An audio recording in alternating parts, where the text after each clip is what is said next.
The first way is how they use it here, talking about financially. It says that's going to help Mattel's bottom line. So that means their sales, basically. It's going to help their sales, their revenue. Actually, their profit would probably be a better term than sales or revenue. Because I imagine you know the difference between sales or revenue and profit.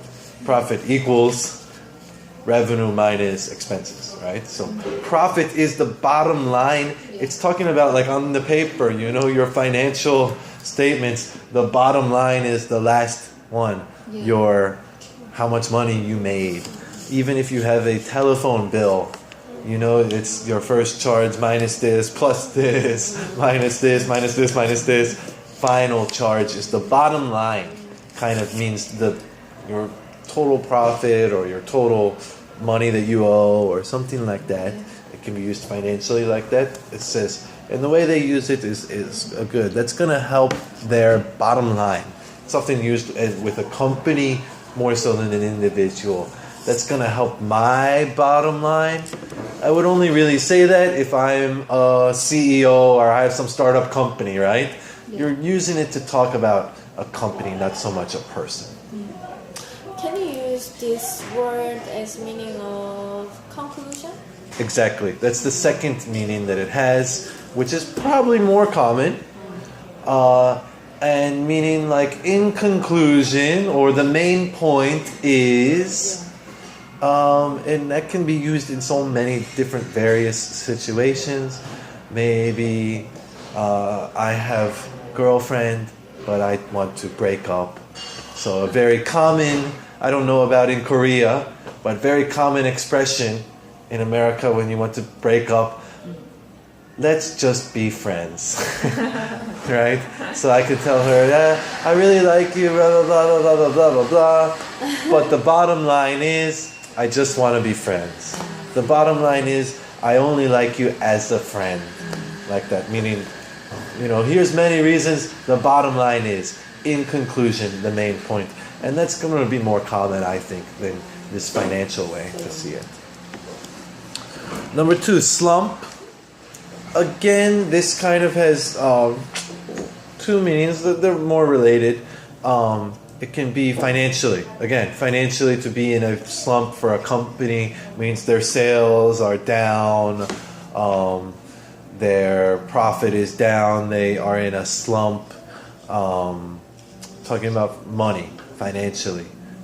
You could even use it to talk about the country, you know. I read Thailand these days. They're heavily based on tourism. Their tourism industry is in a slump. I think that's the actual word that the article used today that I was reading. Or it doesn't have to be financially. It can just be generally. If someone, my girlfriend broke up with me and I lost my job and some difficult things are happening to me and I'm in a slump. You know, you can tell I'm not that happy and I'm in a slump.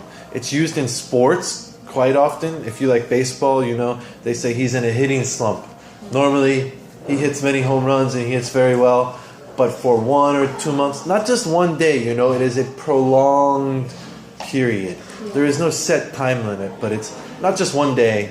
It's going on for some time. He's strikeout, strikeout, strikeout. He is in a hitting slump. With basketball, they always say shooting slump. Normally, he makes the shot, but these days, he misses everything. That is a slump. Number 3, gear. So we're talking about the word gear as a verb, not as a noun. A noun, a gear would be like in a bike or a car. You know, a lot of times when I was young, what did I have? 8-gear bike or 12-gear bike. To switch gears, if you want to change your speed or go uphill, to change gears. Even in the automatic car, you know, you're changing gears. But we're using it as a verb. There is another word for meaning for gear as a noun, which is more important and related to the verb meaning. Your gear is your hiking gear, means your jacket and your bag, your gear, the things you need, the things you use. So think about that meaning as a noun, and then think about this verb meaning, which means, again, kind of two meanings.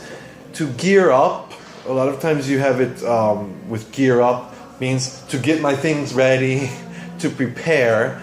But here, again, they're using it as the second meaning. All of these words seem to have two meanings or more. If something is geared for or geared towards, that's how they use it. They said Geared for little girls. geared for little girls. Is that what they say for the Lego? I'm sorry. I think that's how they use it, but that's are more geared for girls. It's designed for girls. It's built for girls. That is who will use it, right? Somewhat related to this is my gear, this is what I will use. Oh, they will use it. Somewhat related. But if it is geared for, means designed for, built for, suitable for. This software is geared for really serious gamers, meaning people who really are serious into their games. It's not for me, because I don't care about games. It's geared for, it's sold for, designed for. I can buy it if I want, right? Anyone can buy it, but that's what they're gearing it for, kind of designing it for. Number 4, STEM. This is very specific, and it's just an abbreviation, an acronym, actually. Not an abbreviation. An acronym is a more just correct term. Acronym, do you know what acronym means? Acronym. USA, United States of America. STEM, science, technology, engineering, mathematics. That is an acronym. You see them, NBA, National Basketball Association. When the letters just stand for one word, that is an acronym. So this is an acronym for education, STEM, science, technology, engineering, and mathematics. A lot of times they use it when they're talking about curriculum. Do you know the word curriculum? What the kids must learn. They need to learn this, especially for elementary, middle, high school, their STEM curriculum. This is the things that they need to learn and blah, blah, blah. So that's a very specific one that I wouldn't worry about that much. It just means science, technology, engineering, mathematics. So not reading or language is kind of the science, math part. And number 5 is a useful idiom, to fly off the shelves. Similar idioms would be, it is selling like crazy. Another one, it's a little bit strange, selling like hotcakes. I don't know why they say hotcakes. I have no idea. It just means selling very fast. To be sold very quickly. It is flying off the shelves. Actually, I was going to ask that for table topic. What gift do you want for Christmas this year? Actually,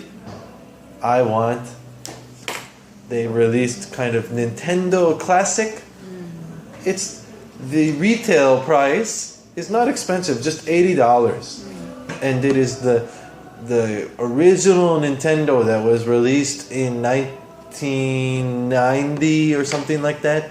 And it only has maybe 24 games on it, and you cannot play more games. It just has the really famous game, like original Mario, original Donkey Kong game, and you can play that. I wanted that, but you cannot find it. Only online in the secondary market, people are selling it for like $300 or $400. And another article I was reading today, apparently they said Nintendo did that on purpose to make it very exclusive, right? If if it is not available, it is kind of special and people want it a little bit more. If you want to buy the PlayStation, no problem. You can buy it. They have many of them. Because Sony, who sells the PlayStation, they are not worried about that. But Nintendo, whatever, they chose to treat it more like a toy than a gaming system. So they did that on purpose. It is really flying off the shelves.